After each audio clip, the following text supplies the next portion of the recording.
Nós já estamos de volta ao vivo na sua TV Horizonte com Manhã da Piedade. O assunto agora é muito interessante, viu? Merece a sua atenção. Gente, pessoas de qualquer idade estão suscetíveis aos riscos de cair, riscos de quedas, né? Seja em casa, seja na rua, no trabalho ou até mesmo em outros ambientes. No entanto, para as pessoas da terceira idade, essas quedas, elas tendem a ser mais preocupantes porque podem gerar uma série de problemas e até mesmo limitações físicas, viu? Só para vocês terem uma ideia, de acordo com dados do Ministério da Saúde, em 2016, cerca de 50 mil idosos se feriram caindo na rua ou em casa. Bom, e é sobre este tema, então, que nós vamos conversar agora no programa com o médico ortopedista, o doutor Antônio Augusto Guimarães Barros. Bom dia, doutor, seja bem-vindo aqui ao nosso programa. Então, quer dizer que essa questão de quedas nas ruas, tombos, cair, como as pessoas queiram chamar, essa questão é muito comum.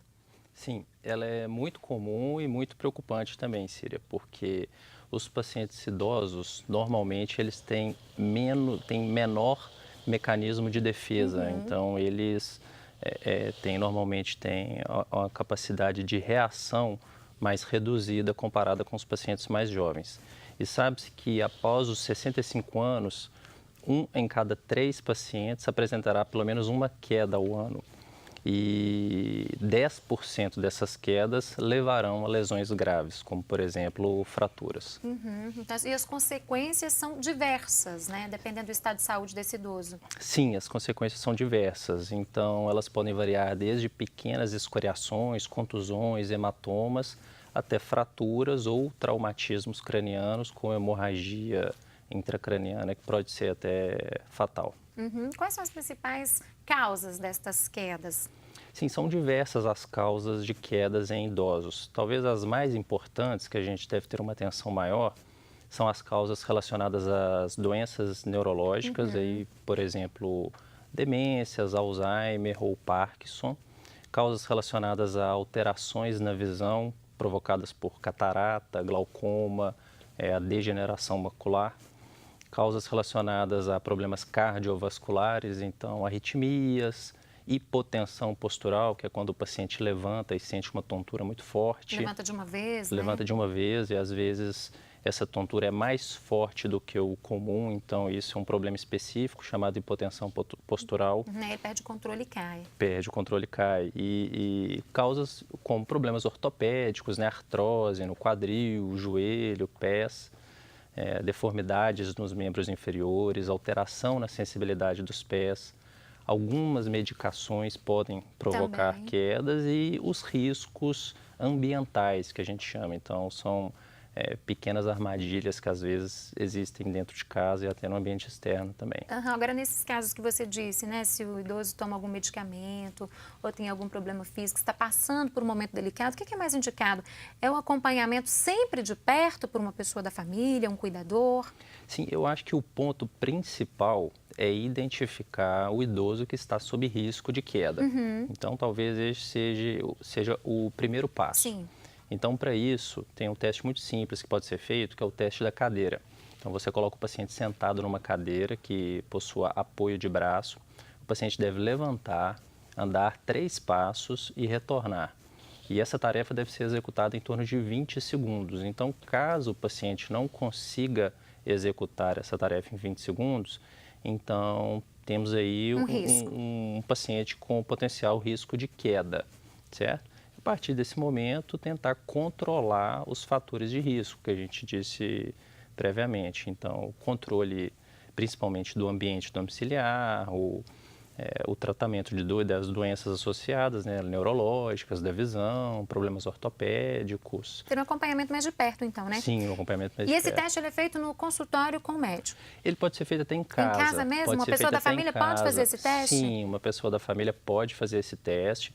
Então, novamente, senta numa cadeira com apoio de braço, o paciente deve levantar, dar 3 passos, retornar e sentar novamente na cadeira. 20 segundos, que é o tempo considerado aceitável. Conta, olha no relógio, coloca um cronômetro. Sim, e aí verifica então. esse risco, né? Se o paciente possui ou não. Quais partes do corpo são mais afetadas, geralmente, eu falo assim, quando há a queda de um idoso? Sim, normalmente, quando a gente conversa em queda em idosos, os riscos principais são de traumatismo craniano e de fraturas, né? No que diz respeito às fraturas, os locais mais comuns são o quadril, ombro, coluna e punho. Então, são as principais regiões mais afetadas. Uhum. Agora, dentro de casa, às vezes as pessoas pensam que é na rua que vai acontecer uma queda, e pode acontecer mesmo, mas às vezes dentro de casa tem uma série de armadilhas também, né, doutor? Queria que o senhor falasse um pouco sobre isso, sobre os cuidados dentro da casa de um idoso que as pessoas podem ter, que os filhos, familiares, ou o próprio idoso, para evitar esses acidentes. Sim, normalmente essas quedas são dentro de casa, até porque os idosos muitas vezes passam uma maior parte do tempo dentro de casa, né? Então, são 5 medidas principais. Uma é retirar todos os tapetes da casa. Então, essa medida é fundamental. Porque escorrega, né? Escorrega, tropeça, né? Então, mesmo a pessoa mais jovem acaba escorregando, tropeçando no tapete. Então, primeiro, retirar o tapete. Tirar tapete. Segundo, melhorar a iluminação do ambiente. Então, o ambiente sempre bem iluminado. Terceiro, desobstruir as passagens, então evitar o acúmulo de objetos ou possíveis obstáculos à passagem. Cadeiras, bancos, mesas de centro, exato, tudo isso. Exato, tudo isso o ambiente deve ficar o mais limpo possível, né? Em quarto lugar, em algumas situações, até instalar alças de apoio para que o idoso possa, né, apoiar. E, em último lugar, em casas, por exemplo, que tem escadas, pintar a borda livre do degrau da escada. Então, também isso é uma medida que pode auxiliar na redução de quedas. Essas 5 medidas tomadas em conjunto, alguns estudos mostram que pode reduzir em até 40% o risco de queda. Olha, número alto, hein? Então, é um número alto e é uma coisa que está ao alcance de todos para ser feito dentro de casa. Tem como prevenir alguns casos, Sim, tem né, como doutor? prevenir. E associado a isso, o uso de um calçado adequado também. Então, sempre um calçado com antiderrapante, uma atividade física regular, fortalecimento muscular é importante, mas atividades de equilíbrio também são muito importantes. Em casos excepcionais, às vezes até o uso de um dispositivo de marcha auxiliar, como uma bengala, Pode um ajudar andador muito, né? ou algo do tipo. No banheiro, o piso do banheiro, por exemplo, pode interferir também? Sim, claro. Então, tem que tomar muito cuidado com o banheiro. E no banheiro, especialmente, essas alças de apoio são muito importantes. Em alguns casos, quando a família já identifica que o idoso está com uma dificuldade de locomoção muito grande, a cadeira de banho também é um grande auxiliar para prevenir essas quedas. Dentro de casa, geralmente, é banheiro, eu acredito que é cozinha? Sim, é muito comum, né? Eu, principalmente, que trabalho com quadril, eu recebo muitos pacientes vítimas de fratura de quadril após queda, esses pacientes caírem ao levantar à noite para ir no banheiro.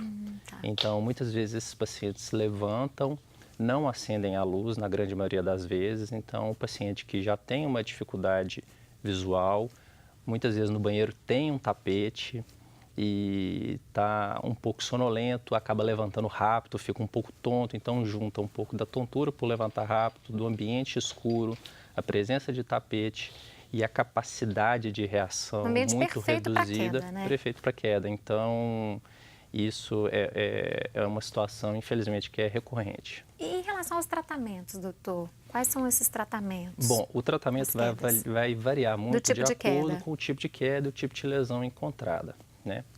Por exemplo, as fraturas da coluna normalmente são tratadas apenas com colete. Esse tipo de fratura por uma queda simples em idosos. As do ombro, com tipóia. No punho, muitas vezes só uma imobilização com gesso já é suficiente. Agora, no quadril, infelizmente, essa é uma das fraturas mais comuns e o tratamento é cirúrgico na grande maioria dos casos. É mais delicada a situação, então, nesse caso? É mais delicada. É claro que em outras regiões também, como no punho, no ombro e na coluna, infelizmente também às vezes pode ser necessário o tratamento cirúrgico. Mas esse tratamento cirúrgico é mais frequente no quadril e é uma das fraturas mais frequentes após queda simples em idosos. E aí há a necessidade de um acompanhamento bem de perto da família, um apoio nesse processo de tratamento também. Sim, né? O apoio da família é muito importante em 2 etapas. Primeiro, na prevenção, auxiliando o idoso na preparação da casa, auxiliando estimulando o idoso a fazer uma atividade física, a procurar o médico para poder ajustar medicações e a controlar alguns fatores de risco. E depois na reabilitação, porque muitas vezes, não só na reabilitação física, como na emocional, porque muitas vezes esse idoso, ele perde muita confiança após uma queda. Então ele cai e fica inseguro, né? Passa a andar menos, fica mais tempo parado. Isso é comum, né? Isso é muito comum e isso acaba piorando muito a qualidade de vida do idoso. Ele perde muita da mobilidade. E ele ficando cada vez mais tempo parado, a musculatura também vai sofrendo um pouco, vai perdendo um pouco de massa muscular e acaba até predispondo a mais quedas. E aí vai complicando mais ainda a situação, vai né? complicando tudo, complica Agora, doutor, mais. qual o primeiro passo? A pessoa teve uma queda, às vezes ela está em casa sozinha, caiu. Eu sei que a tendência da maioria já é tentar levantar de imediato. Isso é certo? Sim, vai depender muito de cada situação, né? Então, assim, o paciente caiu e não tolera a carga, não tolera ficar em pé, então esse paciente deve permanecer deitado e ser acionado o serviço de emergência. Nos casos em que o paciente não tem queixa importante de dor na coluna e não tem uma queixa importante de dor nos membros inferiores e consegue permanecer em pé, às vezes foi o punho, às vezes bateu só o ombro. Nesses casos, talvez o paciente possa até procurar o serviço com o carro dele particular ou por algum outro transporte que não seja ambulância. Esteja sendo suportável, né? Se estiver suportável, mas em muitas das vezes, infelizmente, o serviço de emergência através da ambulância deve ser acionado. Tem que ser acionado imediatamente, Isso. né? Doutor, muito obrigada por ter vindo conversar conosco, obrigada pelas informações e até a próxima. Obrigado, bom dia. Olha só, e você continue conosco, porque agora nós vamos para um rápido intervalo, voltamos já. E no próximo bloco o assunto é cisto em mulheres, não saia daí.